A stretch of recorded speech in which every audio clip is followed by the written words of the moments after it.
Dua korban. Iya, karena posisi korban juga dia mengaku single parent, nggak ada istrinya, tapi sudah berjalan kurang lebih 4-5 bulan. Dia ketahuan masih stuck di secara negara karena lakukannya dia bantu saya bukan sama makan karena lagi masih korban. Heboh. Dokter gadungan berinisial L yang diketahui bertempat tinggal di Lamongan. Tipu orang Pangkep. Pangkajene dan Kepulauan. Pangkep. DimensiTVnews.com. Syahrir Zakaria sekira tahun 2022. Berkenalan dengan L melalui media sosial. Dari perkenalan melalui media sosial tersebut, selanjutnya Syahrir Zakaria jumpa dengan L di Surabaya. Pada pertemuan tersebut, L mengaku adalah dokter yang berkebangsaan Malaysia. Statusnya masih gadis. Korban pun menyampaikan bahwa ia sendiri, di mana tersangka sempat memperlihatkan dirinya kepada korban sedang memakai jas dokter berwarna putih, dan sedang mau berdinas di rumah sakit. Demikian diungkapkan Kanit Reskrim Polres Pangkep, Ibda Ramadan pada konferensi pers pengungkapan kasus penipuan dan atau penggelapan serta kasus pencurian yang dipimpin oleh Kasih Humas Polres Pangkep, AKP Imran SH di Aula Polres Pangkep, Kamis tanggal 26 Oktober tahun 2023. Menurut Ibda Ramadan, setelah beberapa hari mereka kenalan, korban mengajak tersangka untuk menikah, dan tersangka pun setuju. Namun tersangka menyampaikan bahwa ia tidak ingin menikah resmi, meriah dulu karena ia baru saja lulus kedokteran. Sehingga korban menyetujuinya dan mereka berdua berangkat ke kota Makassar keesokan harinya. Mereka menikah siri di salah satu hotel di kota Makassar. Dihadiri keluarga besar korban, sedangkan tersangka hanya sendiri dan tidak ada perwakilan dari keluarganya. Setelah mereka berdua menikah, keduanya pun ke Pangkep di kampung halaman korban, Kampung Barue, Kelurahan Sapanang, Kecamatan Bungoro, Kabupaten Pangkep. Beberapa bulan setelah mereka menikah, tersangka mengirimkan foto hasil USG kepada korban dan memberitahukan bahwa ia sedang hamil anak kembar yang membuat korban senang. Beberapa hari kemudian, tersangka meminta dana kepada korban untuk bekerja di Rumah Sakit Sanglah Bali, di mana uang tersebut akan dikembalikan ketika ia bekerja di rumah sakit tersebut, sehingga korban mengirimkan uang sebesar Rp69.800.000, yang dikirimkan korban secara bertahap ke rekening Bank BNI atas nama Syahrir Zakaria, dan beberapa bulan kemudian tersangka menghubungi korban dan mengaku sedang ada di Malaysia. Sehingga korban menyerahkan uang sebanyak Rp37.400.000 untuk mengubah identitas tersangka dari warga negara Malaysia menjadi warga negara Indonesia, agar nantinya mereka mudah mengurus administrasi di Indonesia. Lalu beberapa bulan kemudian lagi tersangka mengaku telah dibelikan mobil oleh ayahnya. Namun mobil tersebut harus divariasi dulu, sehingga korban kembali mengirimkan uang kepada tersangka Rp11 juta. Selain itu, tersangka pun mengaku hamil dan melahirkan anak kembar. Untuk meyakinkan korban, tersangka mengambil foto bayi di internet yang membuat korban saat itu senang, sekaligus marah karena istrinya, tersangka, melahirkan.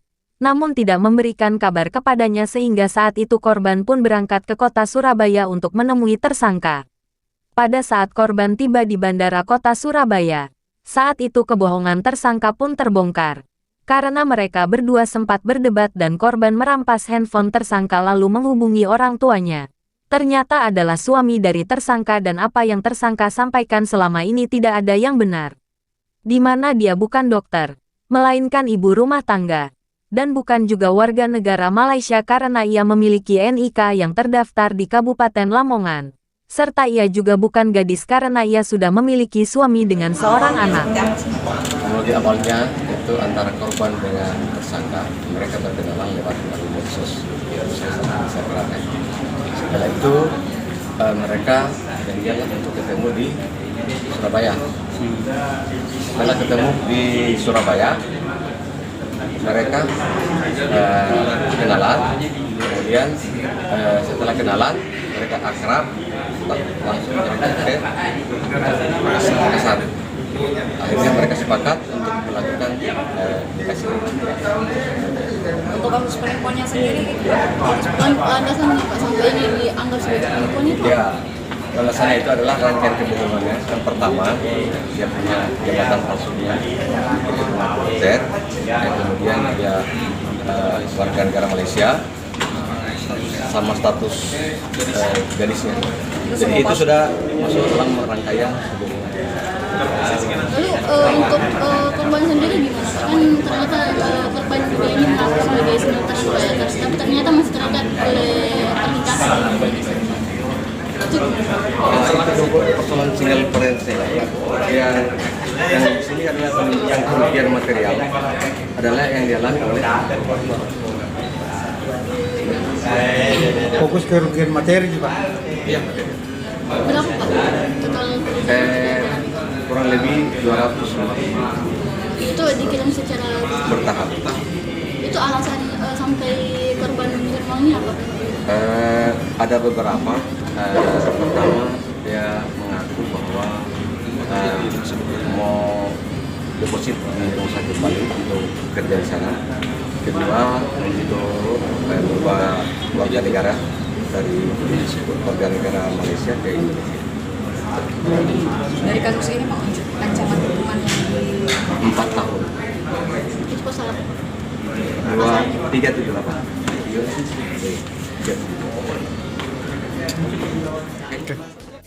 Dari kejadian tersebut korban mengalami kerugian sekitar 250 juta rupiah. Tersangka melanggar pasal 378 KUH pidana, barang siapa, dengan maksud untuk menguntungkan diri sendiri atau orang lain secara melawan hukum, dan memakai nama palsu atau martabat palsu, dengan tipu muslihat, ataupun rangkaian kebohongan. Menggunakan orang lain untuk menyerahkan barang sesuatu kepadanya, atau supaya memberi hutang diancam dengan pidana penipuan, dengan pidana penjara. Penjara paling lama 5 tahun, untuk mempertanggungjawabkan perbuatannya. Liputan, Muhammad Yopi, kontributor Kabupaten Pangkajene dan Kepulauan Pangkep Provinsi Lampung, mengabarkan untuk DimensiTVnews.com. Inspirasi membangun daerah.